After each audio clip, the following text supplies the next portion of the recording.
Alrighty, back yet again, which has become the thing that I say at the beginning of these classes, to one of our Fossil Creek classes. As always, my name is Jackson. I am the retail manager. I am the retail manager over here at the store. Sorry, something funny happened off camera. Um, Today, we're going to talk about one of my favorite topics and one that I really feel strongly about, fertilizer, and fertilizing anything from your houseplants to your annuals to perennials to trees, shrubs. Everything is going to need fertilizer in these conditions that we live in, regardless if it's a houseplant inside or if it's something larger outside. So, as usual, I'm going to start to break things up a little bit as far as plant material, and then we'll kind of jump in from there.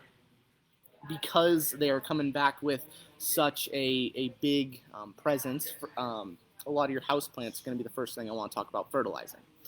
Now, regardless if it's a house plant or an annual, more than likely what you've done is planted these into potting media, not soil. Now, it's a big difference between potting media and soil. Media is essentially just this substrate that you grow things in. It doesn't have many microorganisms. It doesn't have any latent nutrients or anything to be broken down that can provide nutrient to the plant. Essentially, you're growing something in a condition, a holding place, if you will, for those roots. It's not something that it can get extremely established in, like the soil, and continuously through decomposition obtain nutrient. So, if you do have annuals, houseplants, you're going to make sure that you want to fertilize, and you're going to fertilize for different things. So, if you have an indoor plant, you're going to want to try and stay away from those more, what I would say, organic fertilizers. And now you absolutely can. This is not a diss in any way on organic fertilizers. However, a lot of organic fertilizers, especially granulars, are going to need to be broken down further in order to release those nutrients, either by microorganisms or by just regular degradation from the sun or from water. On the opposite side of that, you have your synthetic fertilizers. This one right here is an all-purpose Fertilome 20-20-20 fertilizer. This one is a powder that you mix in with water and then can go directly onto your houseplants. This is another synthetic fertilizer. This is another Fertilome Garden Coat 12-12-12. The difference between that and what I just showed you is essentially the first one, again, a powder, water-soluble. You mix it in with water and then pour that onto your plants.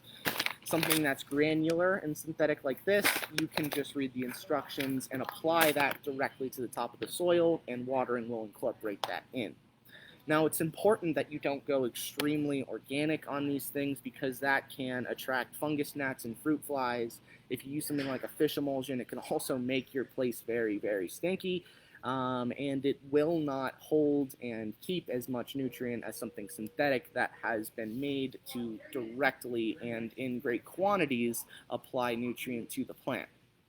Now, that is just the scratching the surface of using synthetic fertilizers and fertilizing things in potting media. But it's important to know that you can't always use the same fertilizers for indoor annual plants as you can for, say, your lawn or a tree and shrub outside.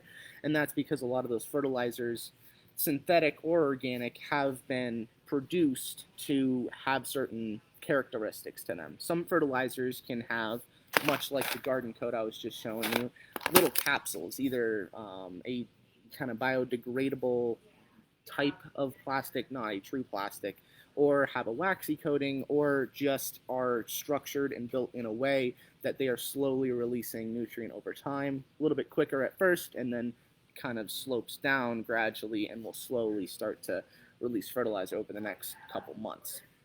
Now, that's another difference between different types of fertilizers too.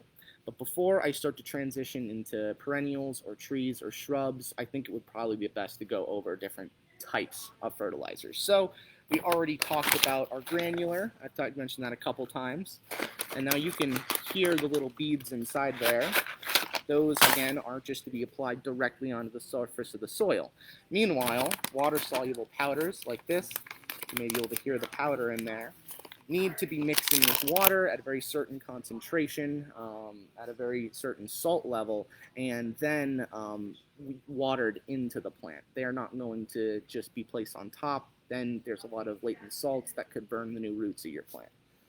And then finally, there are liquid fertilizers. This one is a Fertilome root stimulator. We highly suggest this with any planting outside or even with your house plants if you so choose. This one is a liquid fertilizer. However, it's still a concentrate, meaning that it needs to be diluted and, just like the water-soluble fertilizer, poured on and watered into the plant. Now, there can be additives in fertilizers, like very popularly there's the weed and feed fertilizer, which is a high nitrogen fertilizer that has, a selective herbicide called 2,4-D in it, which will kill some of your more broadleaf grasses and some of your broadleaf weeds in a lawn setting. Some of them come with insecticides. This is a rose and flower food plus systemic. This is something that you would apply as labeled and would kill any of the insects that are chewing or eating away at your plant. So fertilizers can come in all different shapes and sizes, have different supplements. Going back to what I was talking about earlier, that growing media with the house plants and growing media with your annuals is not going to hold a lot of fertilizer. It's not going to hold a lot of nutrients, so you need to be applying it more regularly than you would something growing outside, which has the benefit of mycorrhizae and other microorganisms which are helping obtain and catalyze nutrient for the plant. So that is going to be your granulars, your water solubles, or your liquids. Now, I mentioned earlier that fertilizers, different fertilizers will do different things, different numbers will mean different things. So let's really sit down and talk about that. Bringing back my little garden coat here, a great all-purpose fertilizer for pretty much anything. You could see that there are three little numbers. Let me lower that a little bit. Three little numbers on there, 12, 12, and 12. Now, each of those numbers represents a different macronutrient that the plant needs to make it healthier, make it stronger, have it grow in its most optimal and efficient way. Now, reading it from me left to right here, we have our first 12. That first number right there is your nitrogen. This whole thing is called NPK. That first one's nitrogen. Nitrogen is responsible for leafy top growth. It's also responsible for greening up plants. Hence, high nitrogen in your lawn fertilizers, or high nitrogen if you're working with ornamental grasses, or if you're trying to build up foliage to ultimately collect and obtain more energy so it can produce larger blooms or be a more sellable plant. A lot of times, places like, let's say, Home Depot or Walmart, they have little houseplant sections that are sold very cheap. That is because two reasons. Number one, they're able to have big contracts with specific growers that will only sell to them because they can grow all the time, constantly pump out product, and it's not seasonal, so they can create those contracts. The second thing is that those plants are cheap because they are not very old. They have been juiced with a very, very high nitrogen, again, that first number, high nitrogen fertilizer from the time that they were either rooted as a cutting or germinated as a seed up until the point they're ready for sale. So when you bring one of those home, if that plant has been obtaining a lot of nitrogen-specific fertilizer, it's going to have a ton of leafy top growth, but not very much roots to support that, and it may not grow very well. It may take a while for it to grow, or it just may have issues later on. Now that's our first number, that nitrogen. Moving into the second number here of our NPK, that is phosphorus. Phosphorus is quite literally taking care of everything that nitrogen is not. That is going to be encouraging blooms, it's going to be encouraging roots, and it's going to help a lot with fruit production. So in a garden setting, if you have a salsa garden, if you have a bunch of leafy greens outside, it would be important to build up the roots of those before you can start producing fruit or pushing out a lot of yield. And that's going to be important because the more roots the plant has, the more it can support itself. Like I mentioned with those high nitrogen plants, if you are growing a plant with solely nitrogen, you're getting a lot of top growth but not much else, and there's no roots to support it, it's not going to live, it's not going to grow, it's not going to do well. However, If those same companies decided they wanted to make a healthier plant, they could juice it with phosphorus quite a bit as well. That's going to establish a massive root zone. You're not going to get a lot of top growth, but it's going to grow much better. Think of it as the roots are essentially your bank account for all of your spending, which is the leaves. The leaves can't grow more, it can't produce more foliage without having that base to go from. It just doesn't, it's not feasible, doesn't make any sense, and it's not gonna get you a healthier plant. So just like with our root stimulator here, you can see, I'm going to give it to the other camera too, we have a higher middle number than we do any of the other numbers in the NPK. Now again, that phosphorus is encouraging blooms and roots. If something's not blooming, give it phosphorus. If something's not rooting well, give it phosphorus. The other benefit to our little root stimulator, on top of having that really high middle number, is going to be it has a plant hormone called auxin in it. Now, auxin is a naturally occurring plant hormone. If you ever made a cutting of a plant and dipped it in a powder, you dipped it in auxin. This, of course, being the concentrate, is mixed in with water and can help establish a better root zone, essentially telling all those roots to branch out instead of continue to remain latent or not grow as vigorously. So that is that middle number. Again, phosphorus, blooms and roots. If something's not blooming, if something's not rooting well, phosphorus is a beautiful way to make that happen. Now, you may notice that I said that's a high middle number there, but it's not as high as the 12s that we have here on this bag. And that is because I, when I'm planting new plants or getting things established, do not want to fertilize with a super high numbered fertilizer. That is because the higher the numbers, the more salts. All of the compounds that make up fertilizer, anything synthetic, you're going to have the exact same compound in there. It's just branded differently. So the amount of nitrogen in here, what is actually making the nitrogen, the nitrate, the ammonium in there, is going to be the same based on different brands. It's the exact same compound, it's just in different concentrations. The higher the concentration, the more salts, because nitrogen, phosphorus, potassium, the way that they make those is essentially turning them into a salt to be dissolved, to be taken up.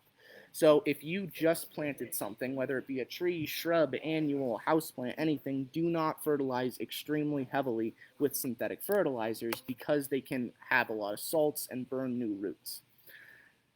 Anyway, moving on from that, last little tangent about that. Talked about that first number, the nitrogen. Talked about the second number, the phosphorus, and this third number is potassium, NPK, potassium. Potassium will essentially help the plant with everything else. Nitrogen's leafy growth, phosphorus, blooms and roots. Potassium is an overall stabilizer for these. It's extremely important when plants are creating plant hormones. It's also extremely important in essentially having them maintain their growth, keeping photosynthesis evenly at bay, defending itself. Potassium is the most well-rounded macronutrient that we have. It has its fingers in really every process of the plant, especially in those plant hormones, which is very important for its growth and regulation. So, going back through it, we have N, phosphorus of the NPK, which is going to promote leafy top growth and growth overall. We have the middle number, phosphorus, blooms, roots, and overall health. And then that final potassium, which is great for helping plants regulate themselves, make plant hormones, and essentially well-rounded, stay healthy as a plant. Now, I've been referring a lot to our houseplants and annuals, but I'd like to start talking a little bit more about perennials. Any perennial, tree, or shrub that Fossil Creek Nursery sells, we try and suggest root stimulator on their way out. Again, not because just it has that higher middle number, that phosphorus, but it's also because it has that auxin in it, that IBA auxin, which will help new roots get established. I use Root Stimulator and Super Thrive on all new plantings. They do awesome. Absolutely. Super Thrive is another really good product. It is not heavy in fertilizers, which is great for new plantings, and we talked about that. This should not actually be a heavy fertilizer. But it has been tried and true for many years. So if you're not using Root Stimulator and Super Thrive, or you're not using Stimulator or Super Thrive, I would definitely suggest for new plantings doing a couple of those. They do great. And great comment there. I'm always a big fan. So we always suggest something on the way out to help plants get established. Because of those clay soils, it's hard for roots, especially under compaction, to really make their way and establish themselves without a little bit of supplemental help. The assistance that Root Stimulator, Super Thrive, or a low fertilizer would give it is very crucial, as well as amending the hole that you're digging with something that will add drainage and organic matter, like a compost, per se, which you also have to be careful about because manure-based compost, animal-based compost will have a lot of salts because anything they excrete is going to be high in salts, and adding that, incorporating into the soil, may burn new roots if not handled properly. So plant-based compost, like a cotton burr compost, is going to break up soil, add organic matter, and not hold and retain a lot of salts that can burn new roots. Okay, so once plants get established is when we can really start to fertilize. Like when we're fertilizing with a purpose now. This plant is established, it has a root zone, and we can begin to establish it. Now that's when we start to figure out what we want with the plant. If it's in a garden, if it's a fruit tree or a fruit shrub, then of course you're going to want to be fertilizing something high in phosphorus. We have tree and shrub fertilizers which are high in phosphorus. If you have, say, a perennial you want to keep flowering, boom, phosphorus. There we go again. More fertilizing with a purpose.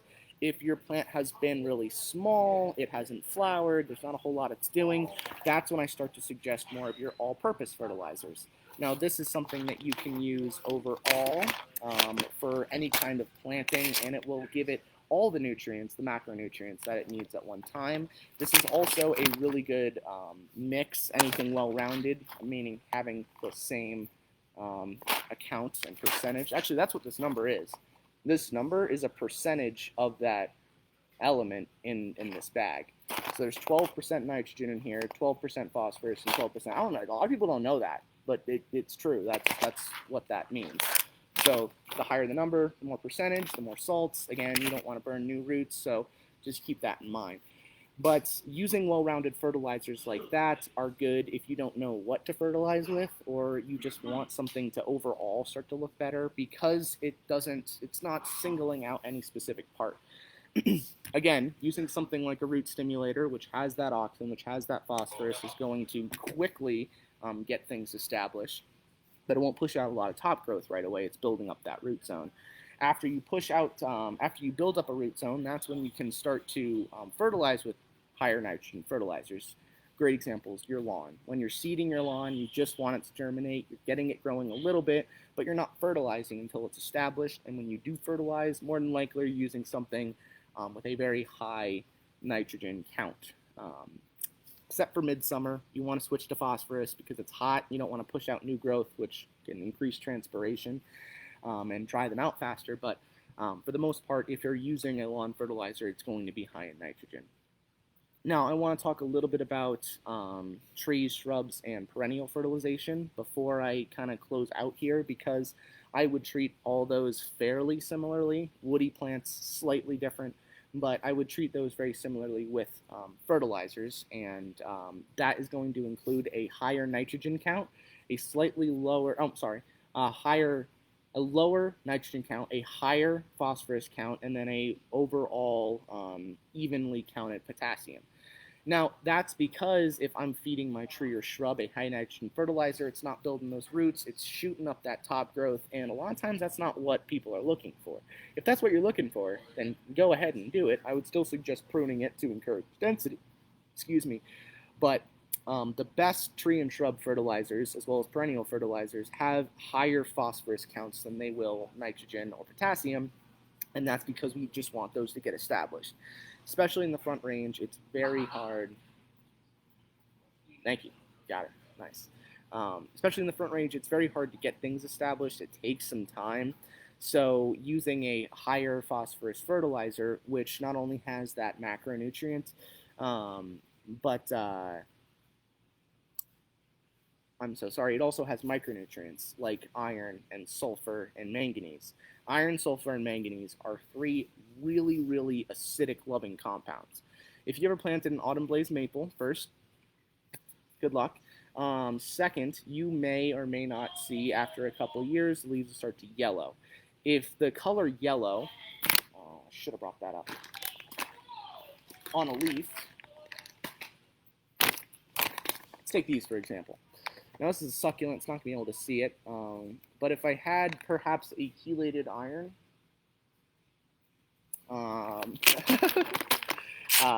I would be able to show you a little bit better. But if you have an autumn blaze or something that's iron deficient, the leaf is going to be yellow, except for all the veins of the leaf, which are going to be green. In a turf grass setting, it's harder to spot, but on maples, it's very, very clear. If you see a yellow maple this time of year or in the growing season, it is iron deficient.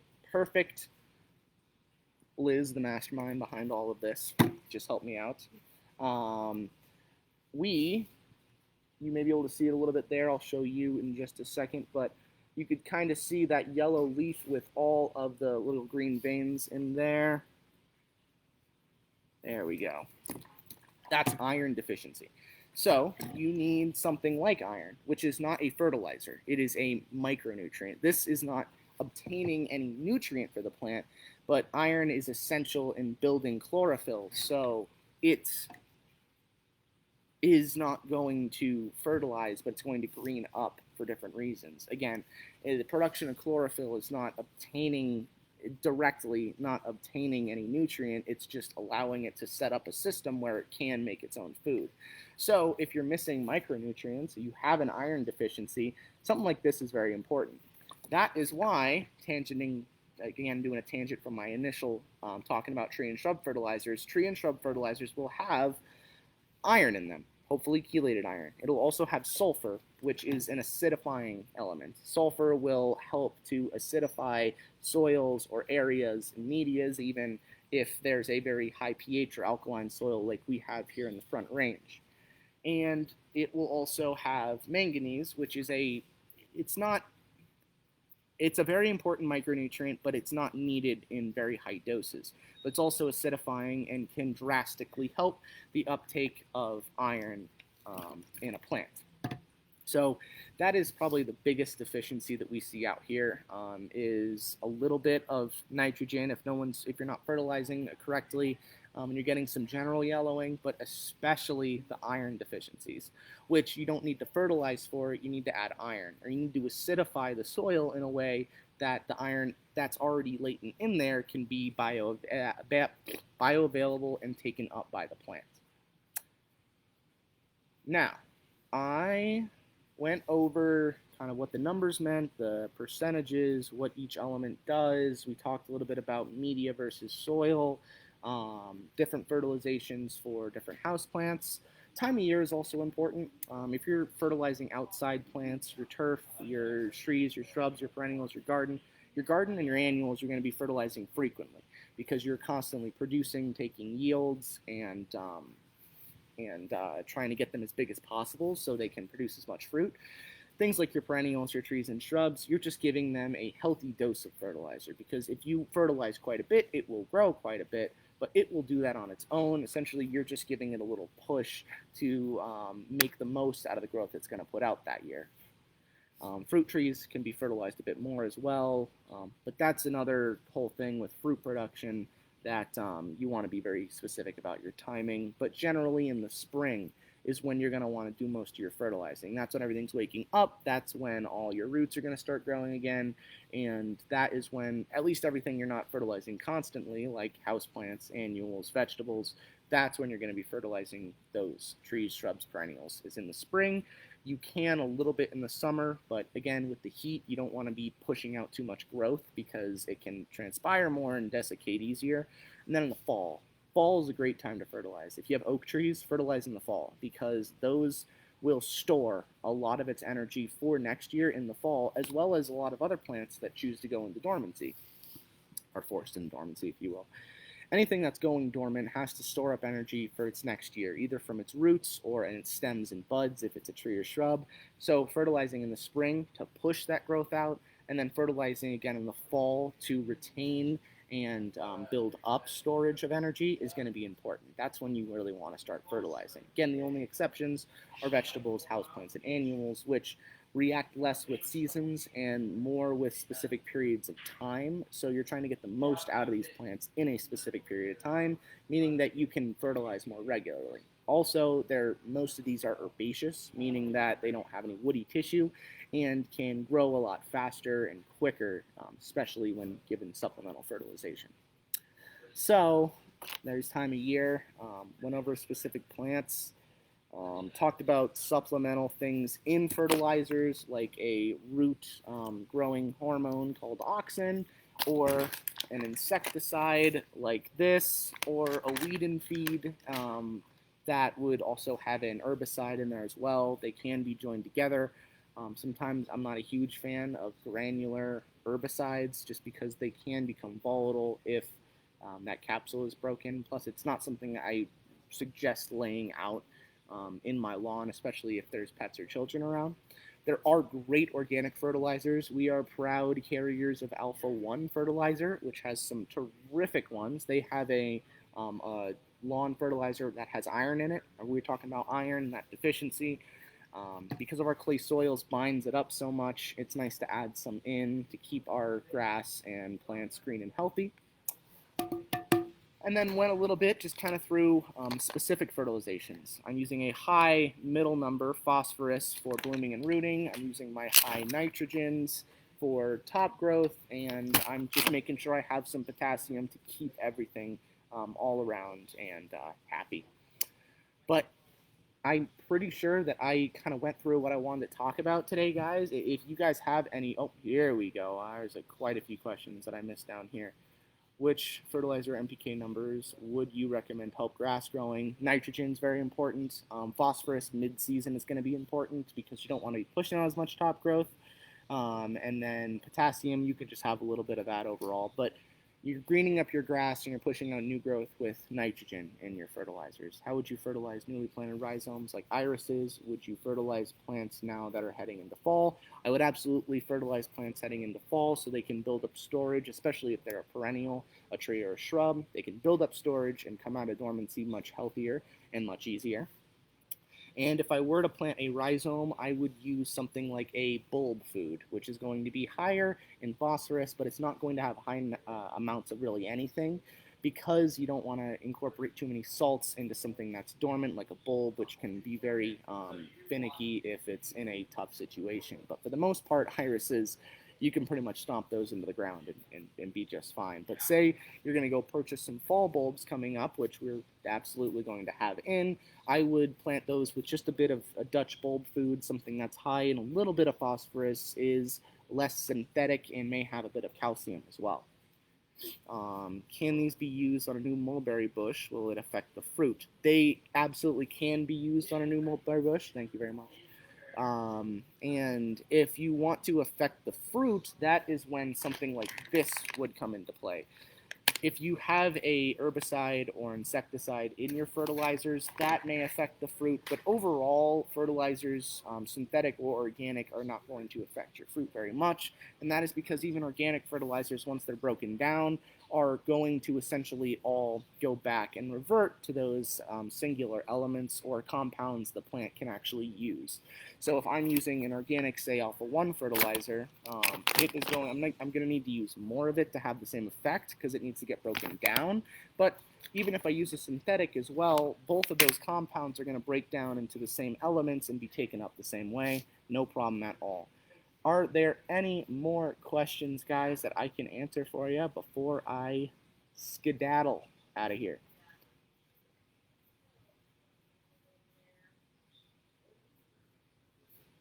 Thank you for being part of the class today, and I hope everybody has a wonderful day. Stay fertilizing out there.